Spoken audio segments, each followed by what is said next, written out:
Iran Israel युद्ध में cease fire होने के बाद अब गाजा में भी युद्ध रुक सकता है। अमेरिकी राष्ट्रपति ट्रंप और इजरायली प्रधानमंत्री बेंजामिन नेतन्याहू के बीच प्लान तैयार हो चुका है, बस इसे अमल में लाने की देर है। हमास का खेल समाप्त करके अब गाजा के शासन की जिम्मेदारी यूएई समेत खाड़ी के 4 मुस्लिम देशों को दी जा सकती है। गाजा में युद्ध रोकने के लिए राष्ट्रपति ट्रंप और विदेश मंत्री मार्को रूबियो ने पीएम बेंजामिन और रणनीतिक मामलों के मंत्री रॉन डर्मस से चर्चा की।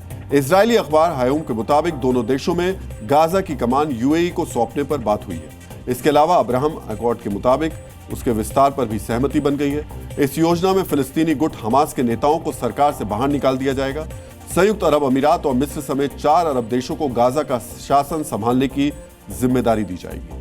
अमेरिकी राष्ट्रपति ट्रंप की योजना के तहत गाजा मुद्दे के हल की बात करते हुए नए अरब देश अब्राहम समझौते में शामिल होंगे। अब्राहम अकॉर्ड इजराइल और अरब देशों के बीच संबंधों को सामान्य बनाने का समझौता है।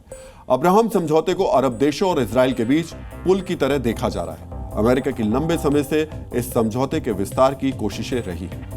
ट्रंप के इस प्लान के तहत गाजा मुद्दे के हल के तौर पर इजराइल से कहा जाएगा कि वो फिलिस्तीनी स्टेट का सपोर्ट करे। अमेरिका बदले में इजरायली संप्रभुता को मान्यता देगा। ये योजना तेजी से आगे बढ़ रही है। इसमें पहला कदम गाजा में युद्ध को 2 सप्ताह के भीतर समाप्त करना है। इस पर जल्द ही बड़े ऐलान की भी उम्मीद जताई जा रही है।